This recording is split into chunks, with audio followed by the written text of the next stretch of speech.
Are you part of the 1%? Probably not, but no worries, neither am I.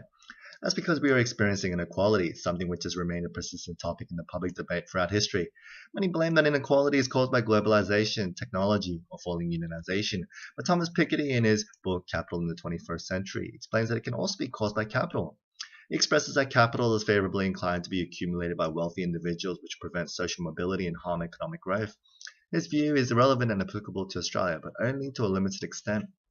The idea that Piketty describes is that individuals who possess high wealth are better able to afford expensive and large financial instruments, which are mediums for capital investment, allowing them to enjoy a higher rate of return on capital, or R.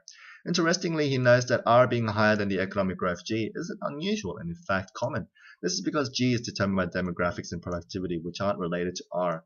However, as the gap between R and G increases, this leads to a new unfair equilibrium that concentrates wealth into a few wealthy individuals that were able to afford the capital. Australia is experiencing inequality caused by this gap.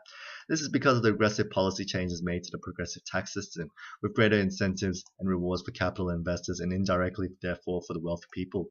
For Australia, the reduction in the top marginal tax rate from the high 80s to the current 45% has allowed wealth to be accrued quickly for higher after-tax income, allowing wealthier individuals to afford large amounts of capital.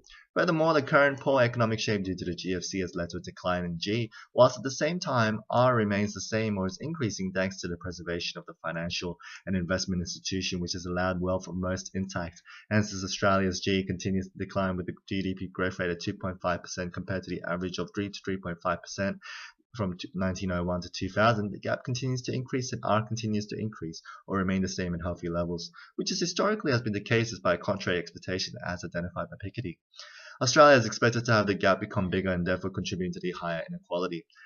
Therefore, it can be argued that Piketty's views are applicable to Australia's situation. However, at the same time, there are some limitations as Australia doesn't necessarily fit perfectly with Piketty's view, as inequality relatively isn't worse.